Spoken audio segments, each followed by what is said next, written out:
Assalamualaikum warahmatullahi wabarakatuh. Innal hamdalillah nahmaduhu wa nasta'inuhu wa nastaghfiruh wa na'udzu billahi min shururi anfusina wa min sayyiati a'malina. Innahu may yahdihillahu fala mudilla lahu wa may yudlilhu fala hadiya lahu. Asyhadu an la ilaha illallah wahdahu la syarika lahu wa asyhadu anna Muhammadan abduhu wa rasuluh, amma ba'd. Segala puji syukur bagi Allah Subhanahu wa taala yang masih mempertemukan kita di malam kali ini. Dan insyaallah kita masih melanjutkan dari kajian kitab Arba'in An-Nawawiyah, masih membahas hadis yang ke-24. Terakhir kita telah menyampaikan tentang 3 keadaan atau 3 kehidupan manusia di dunia. Ya, mulai dari dia dilahirkan, kemudian dikatakan oleh Allah Subhanahu wa taala, kalian itu tidak mengetahui sesuatu, kemudian kalian lapar dan kalian tidak berpakaian atau telanjang. Sekarang kita melanjutkan potongan hadisnya, yaitu berbicara tentang luasnya rahmat Allah Subhanahu wa taala. Allah Subhanahu wa taala disifati dengan sifat dan memiliki nama Ar-Rahman Ar-Rahim. Ar-Rahman ini diartikan dengan zat yang maha pengasih, dan Ar-Rahim diartikan dengan zat yang maha penyayang. Ini adalah 2 nama plus di dalamnya terkandung sifat Allah Subhanahu wa taala. Ar-Rahman artinya dzur-rahmah wasi'ah. Allah itu pemilik rahmat, pemilik kasih sayang yang begitu luas, sehingga di antara rahmat Allah Subhanahu wa taala semua makhluk mendapatkan jatah rezeki. Tidak dibedakan apakah dia orang yang beriman, orang yang taat beribadah kepadanya, orang yang taat menyembah senantiasa kepadanya. Bahkan Allah Subhanahu wa taala juga memberikan rezeki kepada makhluk-makhluk dari golongan manusia yang tidak taat, tidak pernah beribadah, tidak pernah menyembah Allah Subhanahu wa taala pun Allah kasih kepada mereka rezeki. Namanya Ar-Rahman, zat yang maha memberikan rahmat yang luas. Sehingga dalam sebuah hadis Rasulullah SAW menciptakan atau mengadakan 99 rahmat. 1 rahmat untuk dunia, dan selebihnya disimpan oleh Allah Subhanahu wa taala untuk diberikan nanti di akhirat. Dengan 1 rahmat Allah Subhanahu wa taala ini, antara sesama kita saling menyayangi. Saling menyayangi. Bahkan di antara rahmat Allah Subhanahu wa taala, kita semuanya dikasih hujan. Tidak pilih-pilih. Oh, ini rumahnya orang yang beriman, dikasih hujan. Oh, ini orang yang enggak pernah ibadah, enggak pernah taat, tidak dikasih hujan. Tidak. Semuanya mendapatkan hujan. Entah dia kafir, entah dia muslim, ahli ibadah atau ahli maksiat, mendapatkan rahmat Allah Subhanahu wa taala di dunia. Sedangkan Ar-Rahim dzur-rahmah musilah, kasih sayang Allah yang tersampaikan. Artinya hanya disampaikan atau hanya diberikan kepada orang-orang beriman saja nanti di akhirat. Sehingga Ar-Rahim di sini khusus untuk orang yang beriman. Dari kenikmatan sorga, ditinggikannya derajat nanti di akhirat, ini rahimnya Allah Subhanahu wa taala. Dan sekarang pada malam kali ini kita akan berbicara tentang Rahman plus Ar-Rahimnya Allah Subhanahu wa taala kepada hamba-hambanya. Rasulullah Shallallahu Alaihi Wasallam mengabarkan tentang firman Allah Subhanahu Wa Taala, Ya ibadi, innakum tukhti'una bil-laili wan-nahar, wa ana aghfiru dzunuba jami'an, fastaghfiruni aghfir lakum. Di antara rahmat Allah Subhanahu Wa Taala, kasih sayang Allah Subhanahu Wa Taala, Rasulullah SAW menceritakan, wahai hambaku, innakum tukhti'una bil-laili wan-nahar, kalian itu senantiasa berbuat salah siang dan malam, semuanya tanpa terkecuali. Mau dia orang Islam, orang non-Muslim, pasti melakukan kesalahan. Karena sifat dari manusia itu melakukan kesalahan. Kalau tidak melakukan kesalahan, namanya bukan manusia. Apa? Malaikat. Makhluk yang tidak pernah keliru, makhluk yang tidak pernah melakukan kesalahan, dan makhluk yang tidak pernah durhaka kepada Allah Subhanahu wa Ta'ala, malaikat. Tapi kalau manusia, itu sifatnya apa? Tukhti'un, senantiasa berbuat kesalahan. Hatta para nabi, para rasul pun melakukan kesalahan. Contohnya Nabi Adam alaihissalam lakukan kesalahan. Disuruh jangan mendekati pohon, mendekat, akhirnya makan. Kesalahan. Cuma para nabi dan para rasul kesalahannya langsung diampuni oleh Allah Subhanahu wa Ta'ala.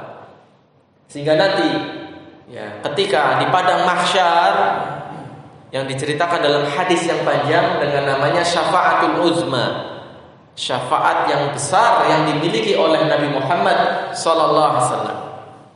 Seluruh manusia datang kepada Nabi Adam, Nabi Nuh, Nabi Ibrahim, Nabi Musa, Nabi Isa, sampai terakhir datang kepada Nabi Muhammad SAW. Setiap nabi yang didatangi oleh manusia, Nabi Adam didatangi, mereka mengatakan, aku pernah berbuat salah. Pindah ke Nabi Nuh. Nabi Nuh pun mengatakan, aku pernah berbuat salah.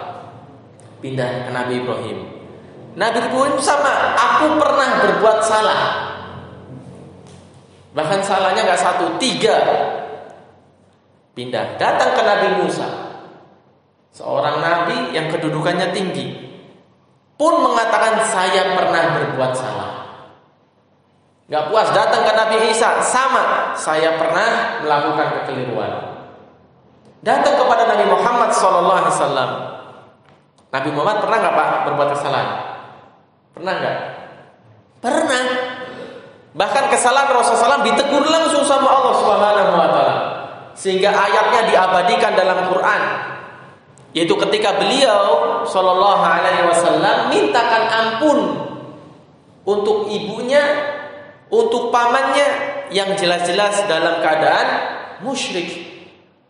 Turun ayat teguran. Tidak layak bagi seorang nabi memintakan ampun, meskipun itu kepada siapa? Orang tuanya, kerabatnya sendiri. Gak layak. Ini teguran dari langit. Berarti kan beliau melakukan kesalahan. Cuma kedudukan Rasulullah SAW itu lebih spesial dibandingkan seluruh para nabi.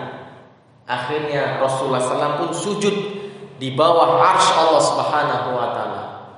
Nah, dalam kisah ini, hadis ini, semua manusia melakukan kesalahan, meskipun para nabi dan para rasul.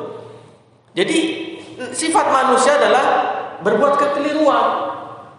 Karena Rasulullah SAW menegaskan, kullu bani Adam khata'un. Semua anak keturunan Adam khata'un, melakukan kesalahan. Bukan cuma satu, banyak kesalahannya. Wa khairu khatta'in at-tawwabun. Dan orang yang baik di antara mereka adalah orang yang ketika salah dia segera kembali kepada Allah Subhanahu wa Ta'ala, tobat.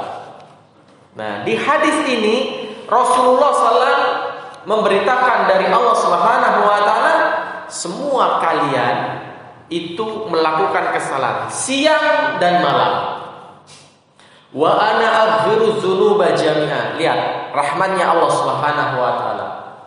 Meskipun kalian berbuat kesalahan siang dan malam, ingat, aku ini Maha Pengampun semua dosa. Apapun dosanya Allah ampuni. Sampai kesyirikan, kekafiran Allah ampuni. Kalau orangnya mau bertobat. Ya. Wa ana aghfiru dzunuba jami'a. Semuanya apapun jenis dosanya. Fastaghfiruni aghfir lakum. Minta ampun kepadaku, niscaya aku akan ampuni. Ya, rahmannya Allah. Sehingga dalam sebuah riwayat ketika seorang hamba berbuat dosa, ini ada istilahnya dia mau diadab. Malaikat datang pada Allah, ya Allah, si fulan ini durhaka ini, gak pernah melakukan ketaatan. Azab saja langsung ya Allah. Kata Allah, tunggu, mungkin nanti malam dia tobat. Ditunggu sampai 24 jam. Ternyata gak tobat juga. Ya Allah, ini sudah 24 jam. Tunggu, mungkin besok dia mau tobat. Terus ditunggu sampai datang akhirnya apa? Jumat. Ini sudah Jumat ya Allah, dia belum bertunggu. Mungkin Jumat berikutnya. Terus Allah memberikan tunggu kepada kita. Ini menunjukkan bahwasanya rahmannya Allah kepada makhluknya. Ketika berbuat salah gak langsung diazab. Tapi banyak orang yang malah meninggalkan Allah. Dia sudah terlanjur berbuat dosa, malah jauh dari Allah Subhanahu wa taala. Padahal Allah Maha Pengampun atas semua dosanya. Sehingga dalam ayat Al-Qur'an, innallaha la yaghfiru ayyushraka bihi wa yaghfiru ma duna dzalika liman yasha. Bahkan sampai ke akhirat pun rahmannya Allah ada. Sampai di neraka pun rahmannya Allah ada. Innallaha la yaghfiru ayyushraka bihi. Sesungguhnya Allah tidak mengampuni dosa perbuatan syirik. Kalau sampai mati gak tobat. Tapi kalau orangnya mati, dia membawa dosa selama bukan kesyirikan, Allah mengampuni, Pak. Ini kan rahmat Allah. Artinya orang mati dosa zina dia bawa, atau mungkin dosa mencuri, dosa berbohong, selama bukan kekafiran dan kesyirikan, masih mendapatkan rahmat Allah, yaitu ampunan. Apa rahmatnya Allah di akhirat? Dia tidak kekal di neraka. Sampai pada masanya nanti dia dikeluarkan, dimasukkan ke surga. Kan ini rahmat Allah, kasih sayang Allah Subhanahu wa taala. Sampai kepada penduduk neraka pun demikian. Sehingga neraka ada berjenjang. Ada yang paling keras, ada yang biasa saja, dan ada yang paling ringan. Ini salah satu bentuk rahmat dan kasih sayangnya Allah Subhanahu wa taala. Makanya perbanyaklah orang itu minta ampun. Minta ampun. Sehingga ada seorang sahabat yang kalau tidak keliru Ibnu Abbas, beliau pernah mengatakan, perbanyaklah kalian istighfar. Astagfirullah, perbanyak terus. Kapan waktunya terserah, perbanyak.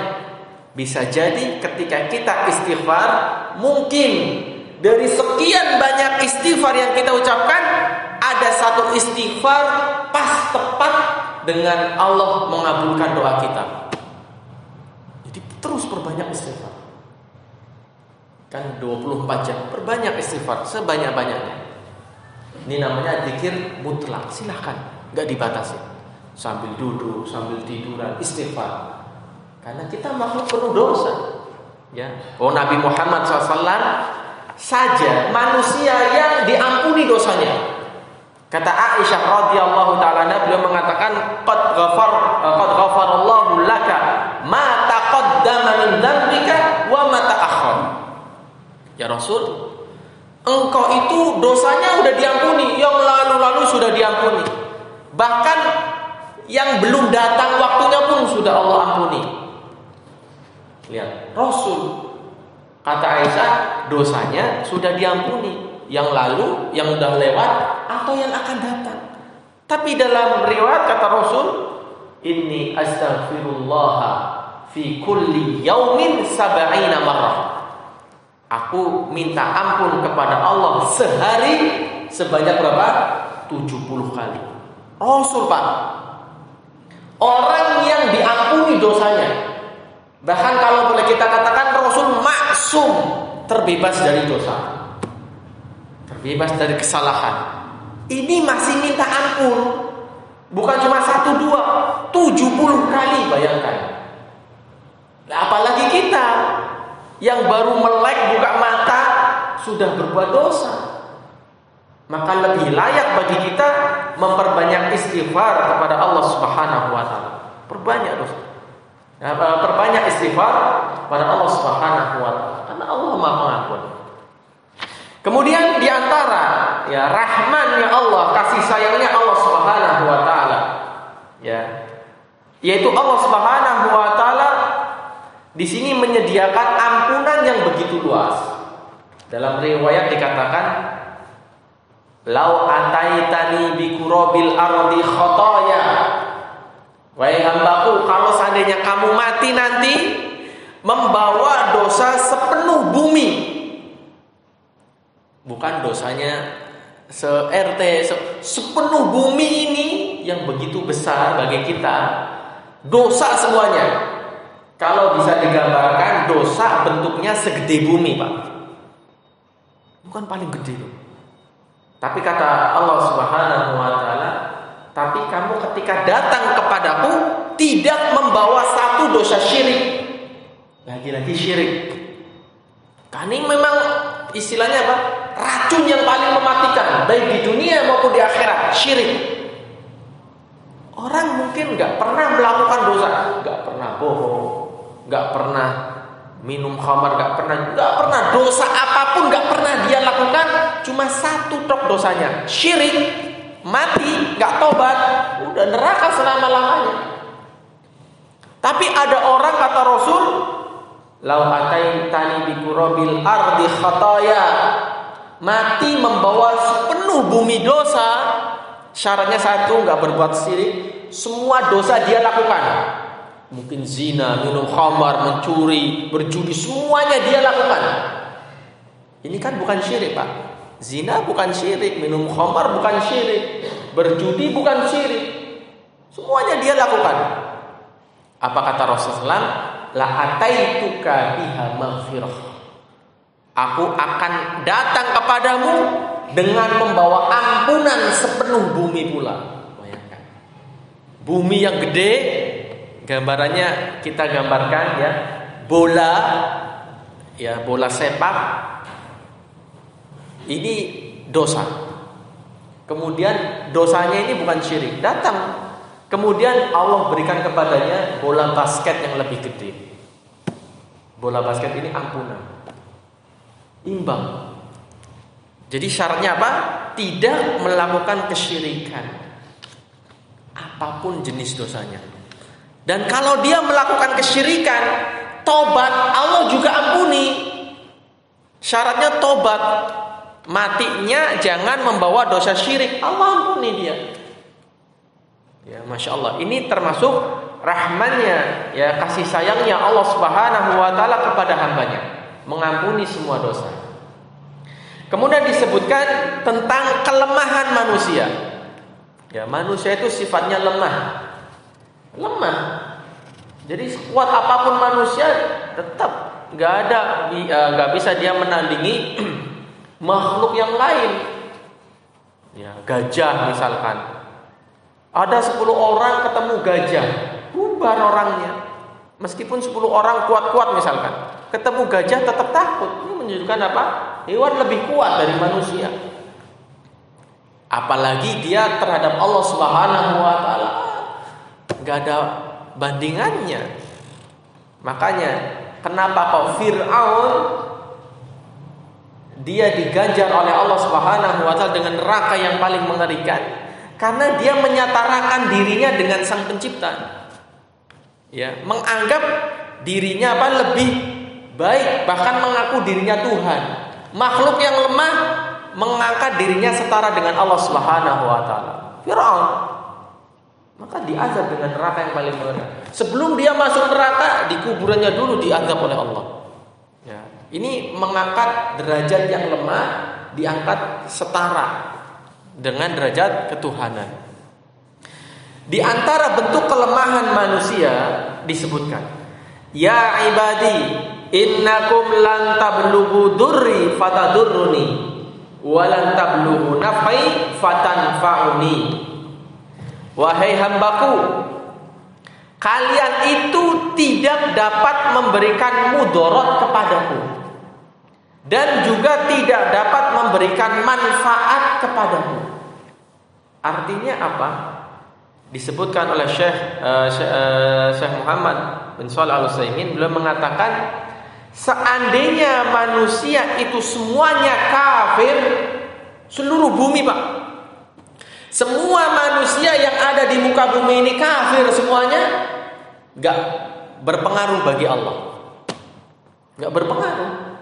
Demikian juga kalau seandainya seluruh manusia ini semuanya beriman, taatnya luar biasa, semuanya sama, fala yanfa'u Allahu syai'a, gak bermanfaat sedikit pun bagi Allah. Artinya kekafiran, kemaksiatan, kemusyrikan ini gak berpengaruh bagi Allah, gak mudaratkan Allah. Demikian juga keimanan, kesolehan, ketakwaan ini gak bermanfaat bagi Allah. Semuanya kembali kepada diri masing-masing orang. Dia berbuat kekafiran, dia untuk dirinya sendiri. Yang merugi siapa? Dirinya sendiri. Makanya Allah gak butuh ibadah kita, Allah gak butuh keimanan kita. Demikian juga Allah juga gak butuh dengan ketaatan kita, gak butuh Allah. Terus yang butuh siapa? Kembali kepada diri kita. Dia beriman, dia taat, manfaatnya untuk diri sendiri. Bukan berarti kalau gak ada yang beriman, berarti Allah pensiun jadi Allah. Enggak, Allah ya tetap Allah. Bahkan kalau sebumi ini gak ada yang nyembah Allah, Allah tetap Allah. Seluruh makhluk gak ada yang mau taat kepada Allah, Allah ya tetap Rabbul Alamin. Ya, seluruh manusia gak mau taat, masih ada makhluk yang lain yang mau taat dan gak pernah berbuat maksiat. Satu malaikat, dua pepohonan, batu, gunung, hewan, ini semuanya gak pernah maksiat Pak. Ini makhluk Allah. Ya, jadi manusia lemah. Di antara bentuk kelemahannya, tidak mungkin bisa memberikan manfaat dan mudarat bagi Allah Subhanahu wa ta'ala. Jadi jangan terus merasa, saya beriman, berarti Allah butuh dengan iman saya. Tidak, Allah gak butuh dengan iman kita. Bahkan Allah gak butuh dengan sholat kita. Gak butuh. Ibadah kita gak butuh Allah. Terus ngapain kita ibadah? Terus ngapain kita sholat? Kita diperintahkan ibadah, kita diperintahkan sholat, puasa dan lain sebagainya dari amal soleh. Itu bentuk kasih sayang Allah. Bentuk kasih sayang Allah. Loh, kok bisa dikatakan bentuk kasih sayang Allah? Iya, karena kalau kamu ibadah, Allah kasih hadiah surga. Maksudnya seperti itu. Nah kalau kamu pengen surga ya ibadah, amal soleh. Nah ini kan kasih sayang Allah. Allah memerintahkan, tapi juga Allah masih hadiah di belakang sana. Hadiah yang tersimpan, yang belum pernah dilihat oleh manusia, berupa kenikmatan surga. Demikian juga gak mau taat ya silakan, mau kafir, mau musyrik ya silakan. Tapi kan Allah gak begitu saja membiarkan manusia. Bentuk rahmatnya Allah turunkan kitab suci. Kitab suci gak bisa dipahami, Allah turunkan, Allah utus kepadanya Nabi, Rasul untuk memahamkan kitab suci kepada umatnya. Didakwahi masih dablek, didakwahi masih kafir, ya udah, tanggung resiko. Allah sudah sediakan tempat untuk dia. Neraka butuh bahan bakar. Makanya dikasih apa? Orang-orang yang kafir dan orang musyrik. Bahan bakarnya manusia dan batu-batu yang keras. Ya. Jadi jangan merasa terus kita beramal soleh menguntungkan Allah, tidak sama sekali. Ya. Kemudian disebutkan lagi, ya setelah Allah menyebutkan manusia itu lemah, Allah menceritakan tentang besarnya kerajaannya. Kerajaan Allah Subhanahu wa taala. Kalau kita kan lihat negara yang sekarang sedang berkuasa kan Amerika. Ya, negara adikdaya. Kemudian Korea Selatan yang sangat ditakuti oleh manusia. Ini baru di dunia. Kalau zaman dulu Persia, Romawi, kerajaan besar itu.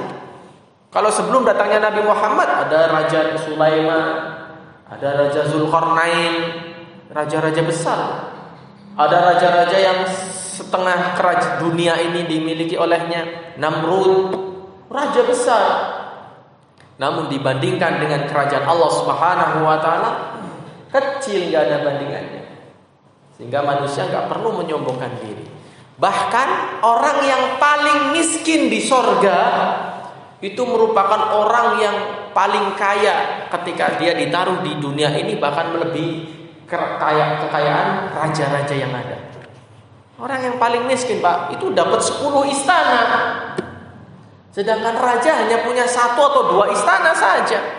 Ini orang paling miskin di sorga, kedudukan yang paling rendah di sorga, mendapatkan berapa? 10 istana. Jangan digambarkan istananya seperti apa. Surga, istana sorga. Kekayaan kerajaan paling punya 1 atau 2 istana. Ini tidak bisa digambarkan, ya. Sehingga Allah Subhanahu wa taala Rabbul Alamin. Kerajaannya itu meliputi langit dan bumi. Ya ibadi, lau anna awwalakum wa akhirakum wa insakum wa jinnakum kanu ala atqa qalbi rajulin wahidin minkum ma zada dzalika fi mulki syai'a.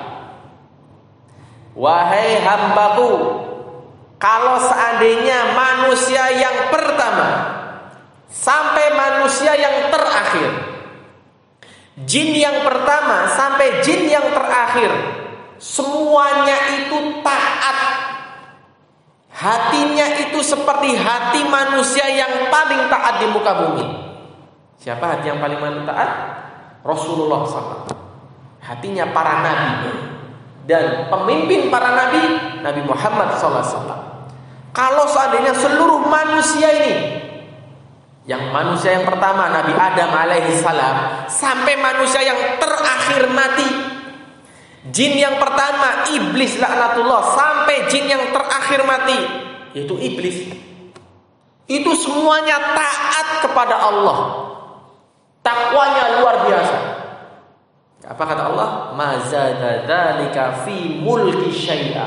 Itu enggak kanggo, enggak berguna, bahkan enggak menambah sedikit pun dari kerajaan Allah Subhanahu wa taala. Enggak. Berarti apa? Benar dikatakan di awal, ketaatan manusia enggak bermanfaat bagi Allah, melainkan bermanfaat untuk orang itu sendiri. Kemudian disebutkan, ya ibadi law an awwalakum wa akhirakum wa insakum wa jinnakum kanu ala afjari qalbi wahidin minkum.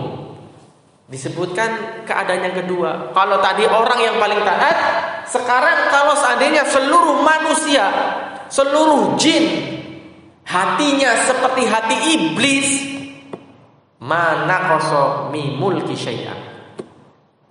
Kemaksiatan, kekafiran yang dia lakukan gak mengurangi kerajaan Allah Subhanahu wa taala. Gak ngaruh. Ya, mau dia taat kayak, mau dia kafir kayak, mau dia soleh, mau dia fajir, gak ngaruh bagi Allah. Jadi kerajaan Allah Subhanahu wa taala, kekuasaan Allah Subhanahu wa taala tidak dipengaruhi oleh ketaatan dan kekafiran. Ya, tidak berpengaruh sama sekali. Kemudian disebutkan tentang betapa kayanya Allah Subhanahu wa taala. Orang kalau faham hadis ini, potongan hadis yang terakhir, dia yakin kepada zat yang maha kaya. Jadi dia enggak bingung rizkinya. Enggak bingung rizkinya. Kata Rasulullah, ya ibadi, lau anna awwalakum wa akhirakum wa insakum wa jinnakum qamu fi sa'idin wahid. Semua manusia yang pertama sampai yang terakhir, jin yang pertama sampai jin yang terakhir, berdiri semuanya di satu tempat. Semuanya dikumpulkan dalam satu tempat. Fasa'aluni, semuanya minta. Semuanya minta kepada Allah Subhanahu wa taala. Fa'ataitu kulla wahidin mas'alatahu. Semua dikasih. Kamu minta apa ini? Semuanya dikasih sama Allah. Tanpa ada yang ketinggalan, Pak. Kata Rasul, "Mana qasadzalika mimma indi." Ternyata semua permintaan makhluk itu tidak mengurangi kekayaanku. Illa kama yanqusul mikhyat idza udkhilal bahra. Melainkan seperti jarum dimasukkan ke lautan. Diangkat jarumnya, ada air yang netes.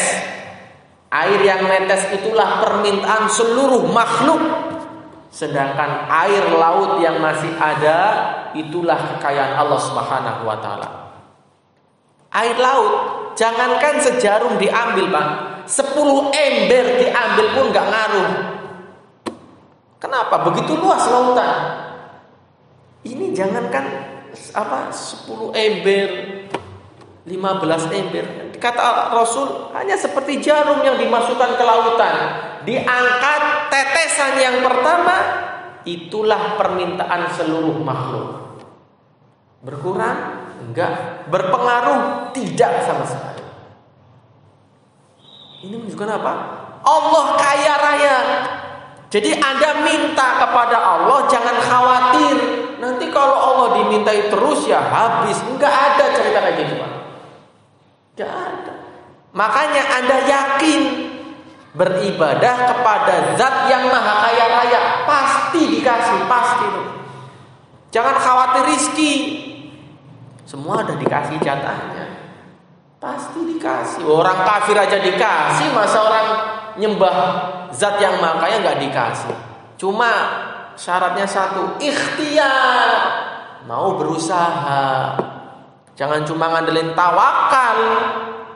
Musuh pengen kaya, pengen dapat ikan banyak, di rumah aja. Kalah ini.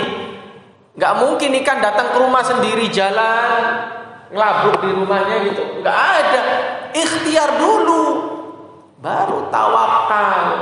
Jadi kalau mau duit banyak ya kerja, berusaha. Jangan ngandelin tawakal. Tawakal itu nanti kalau sudah ikhtiar.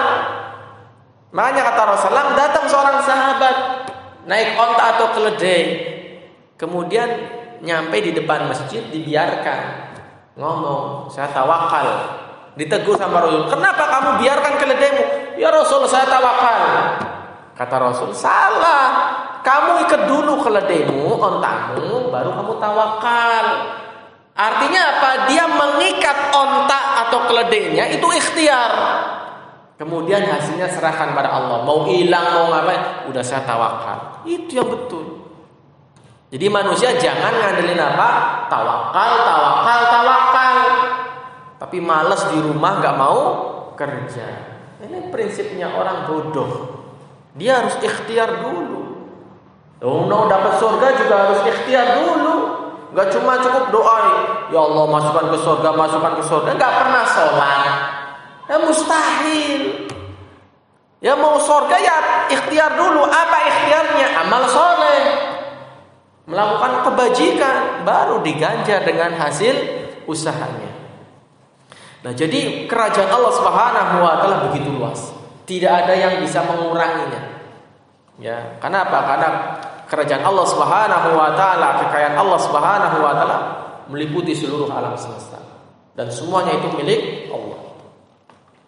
Setelah Rasulullah SAW menceritakan tentang luasnya rahmannya, luasnya ampunan Allah, bahkan luasnya kerajaan Allah, kekayaannya, Rasulullah SAW menyebutkan, ya, menceritakan tentang hasil usaha manusia. Ya ibadi, wahai hambaku, innama hiya a'malukum uhsiha lakum summa uwaffikum iyaha. Wahai manusia, semua apa yang kalian dapatkan, dari kerja keras kalian nanti akan dibayar. Kamu kerjanya taat ya nanti akan dibayar sama Allah. Kamu kerjanya maksiat ya nanti akan dibayar sama Allah. Ya, diganjar sama Allah Subhanahu wa taala. Nah, kalau sudah mendapatkan hasil, faman wajada khairan. Yang dapat hasilnya bagus, falyahmadillah. Jangan lupa bersyukur. Anda kerja, ada usaha, dapatnya bagus, rezekinya bagus yang dia dapatkan, jangan lupa bersyukur. Falyahmadillah. Wa man wajada ghairu dzalik fala yalumanna illa nafsa. Tapi ternyata hasilnya buruk. Karena mungkin dia enggak sholat, akhirnya dimasukkan dalam neraka, enggak pernah beribadah, akhirnya dimasukkan dalam neraka, kan hasil buruk. Apa kata Rasul? Fala yalumanna illa nafsa. Jangan salahkan kecuali dirinya sendiri. Gak mau berusaha, kan dia keburukan. Hasilnya apa? Ya keburukan, gak dapat apa-apa. Ya jangan salahkan kecuali dirinya sendiri. Jangan menyalahkan takdir, gak boleh. Oh, saya kan takdirnya udah miskin, ya udahlah. Oh, saya kan takdirnya ini udahlah. Enggak. Manusia ditakdirkan sesuai dengan kehendak Allah Subhanahu wa taala dan manusia diperintahkan untuk berikhtiar. Makanya Rasulullah, ya beliau SAW bersabda, "I'malu faqullu muyassarun lima khuliqa lah." I'malu, beramallah kalian, bekerja kalian, dan setiap kalian akan dimudahkan. Jadi kita diperintahkan untuk ikhtiar, untuk beramal, meskipun sudah ditakdirkan. Jangan bersandar dengan takdir, gak boleh. Ya, apalagi menyalahkan takdir, gak boleh. Kalau menyalahkan takdir, berarti menyalahkan Allah Subhanahu wa ta'ala. Nah itulah ya hadis yang begitu panjang, yang bercerita tentang keluasan rahman dan rahimnya Allah Subhanahu wa ta'ala kepada seluruh makhluknya. Wallahu ta'ala a'lam bishawab. Ada pertanyaan, saya persilahkan. Akhiri ya persiapan sholat isya. Subhanakallahumma bihamdik asyhadu an la ilaha illa anta astaghfiruka wa atubu ilaik. Wassalamualaikum warahmatullahi wabarakatuh.